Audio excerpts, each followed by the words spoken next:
Commence tout d'abord par cette information. Le président haïtien Jovenel Moïse aurait été assassiné la nuit dernière. Selon un communiqué de la présidence haïtienne, un groupe d'individus non identifiés aurait attaqué sa résidence privée. La première dame haïtienne serait quant à elle blessée. Le Premier ministre appelle à présent la population haïtienne au calme. On n'en sait pas plus pour le moment. On y reviendra bien évidemment dans nos prochaines éditions. Que sait-on précisément à l'heure où l'on parle des circonstances de cet assassinat ?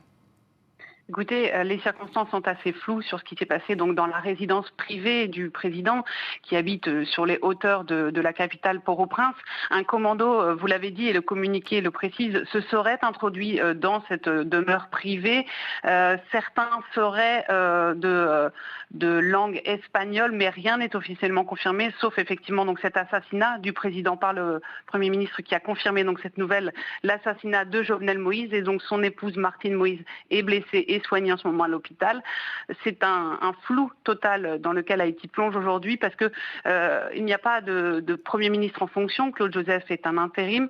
Lundi, Jovenel Moïse avait annoncé nommer un nouveau Premier ministre en charge de composer un nouveau gouvernement, mais il n'a pas officiellement pris ses fonctions.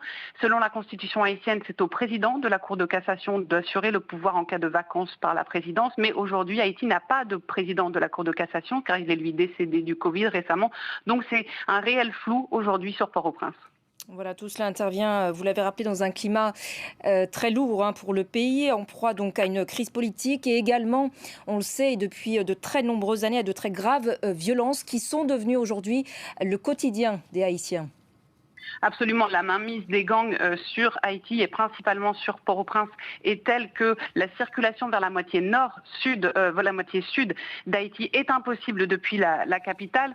À l'automne, il y avait eu une recrudescence d'enlèvements contre rançon qui touchait invariablement les Haïtiens les plus aisés ou les plus pauvres. Et donc aujourd'hui, cette nouvelle de l'assassinat dans ce contexte où les bandes armées contrôlent une majeure partie de la capitale haïtienne, c'est jeter encore le trouble sur le pays où une majorité de la population vit malheureusement sous le seuil de pauvreté et donc peine à survivre.